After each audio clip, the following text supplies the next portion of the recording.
Olá, muito boa noite para você. Agora meia-noite e 36. Seja bem-vindo ao Jornal da Record.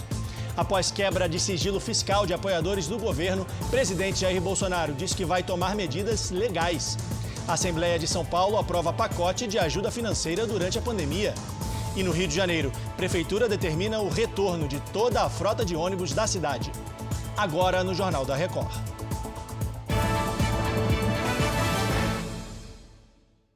Oferecimento Bradesco, reconhecendo e incentivando nossa gente guerreira.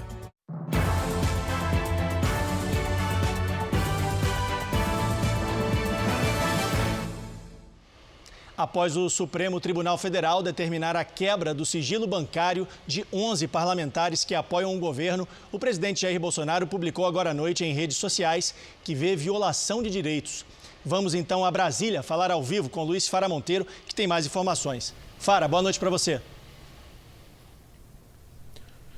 Oi, Stoliar, boa noite. Foram 10 itens, 10 tópicos postados em que o presidente fala em abusos, violação de direitos e ataques concretos ao governo.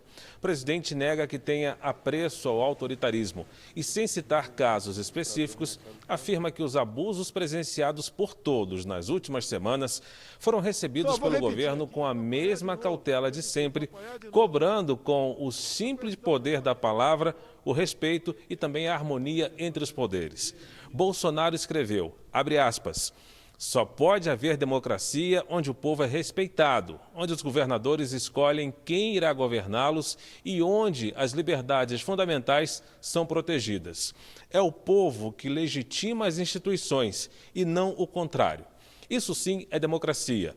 Luto para fazer a minha parte, mas não posso assistir calado enquanto direitos são violados e ideias são perseguidas. Por isso, tomarei todas as medidas legais possíveis para proteger a Constituição e a liberdade de todos os brasileiros. Stoliar. Obrigado pelas informações, Fara. Boa noite para você. E a Assembleia Legislativa de São Paulo aprovou o projeto de lei que garante medidas de combate ao coronavírus. Então eu vou chamar a Giovana Rizardo, que tem mais os detalhes ao vivo de São Paulo. Giovana, boa noite.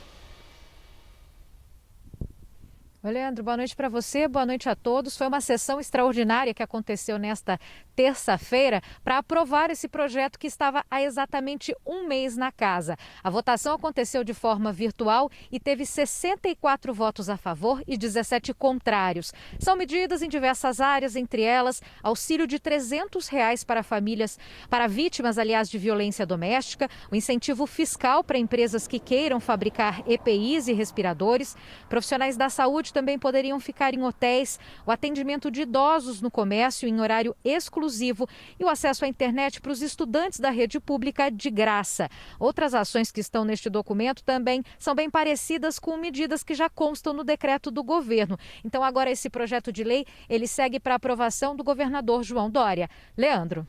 Obrigado, Giovana. Boa noite para você. De São Paulo, a gente vai para o Rio de Janeiro, porque a Assembleia Legislativa do Rio marcou a data para o início dos trabalhos da comissão que vai analisar o pedido de impeachment do governador Wilson Witzel.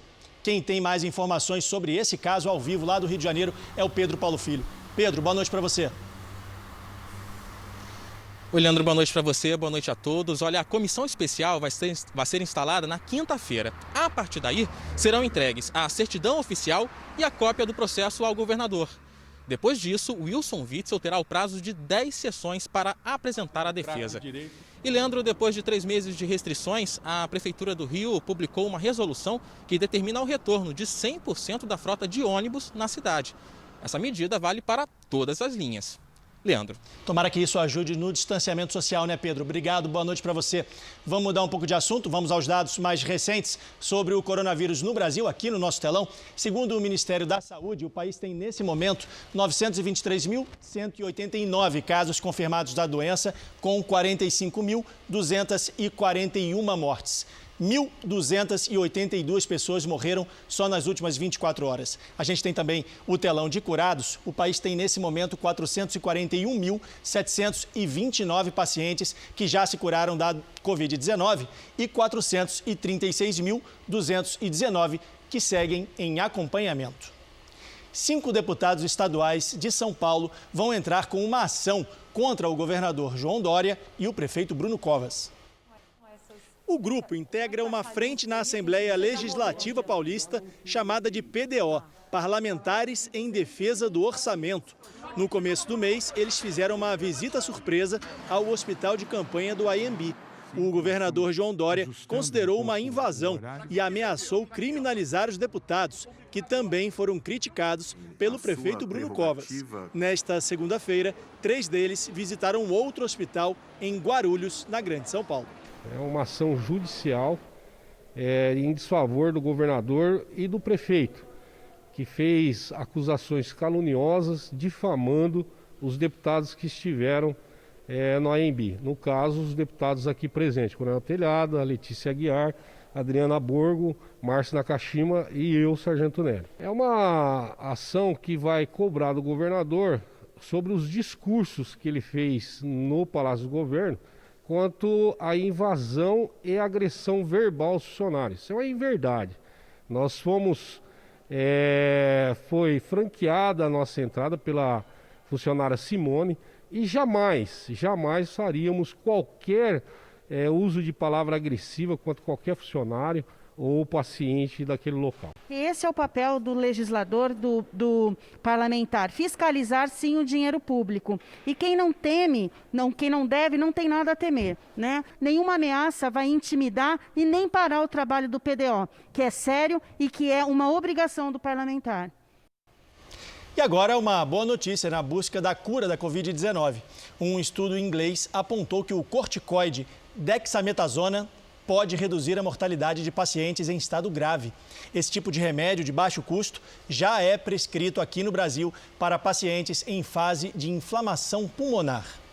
E nós temos um tratamento eficiente com corticoide que tem que ser dado na hora certa, tem que ser prescrevido pelo seu médico, o médico tem que entender a hora, que ele evita colapso, que é o grande problema. Por que tem o isolamento?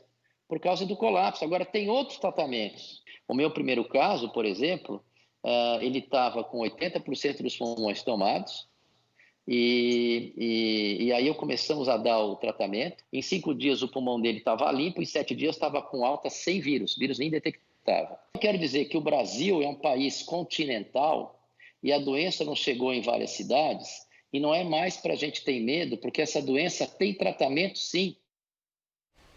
Cientistas de Singapura que desenvolvem uma vacina para o novo coronavírus devem começar os testes em humanos em agosto. Da Ásia, a correspondente Cíntia Godoy traz mais informações. Boa tarde para você, Cíntia. Oi, Leandro. Boa noite para vocês. Bom, a primeira fase de testes realizada em ratos teve resultados positivos. O imunizador usa uma parte do DNA do vírus para induzir o corpo humano a produzir anticorpos. É o mesmo método usado pelos cientistas da farmacêutica Moderna, que deve iniciar a última fase de testes em julho. Pelo menos 100 possíveis vacinas são estudadas para combater o novo coronavírus, que já infectou 8 milhões de pessoas e matou mais de 430 mil no mundo todo. Aqui no Japão, uma pesquisa identificou que bares, academias e karaokês, muito comuns por aqui, são os ambientes mais suscetíveis à contaminação. Leandro. Obrigado, Cíntia. Boa tarde para você. Vamos falar agora de futebol? Nessa terça-feira saiu o primeiro campeão após a paralisação pela pandemia do coronavírus. Foi na Alemanha. O Bayern venceu o Werder Bremen por 1-0, gol do artilheiro polonês Lewandowski. É a 8ª vez seguida que o clube de Munique conquista o campeonato alemão. Pena que ainda não pode ter torcida, né? E essa edição do Jornal da Record termina aqui. Outras informações você acompanha no Fala Brasil, às 8h45 da manhã. Boa noite e a gente se vê.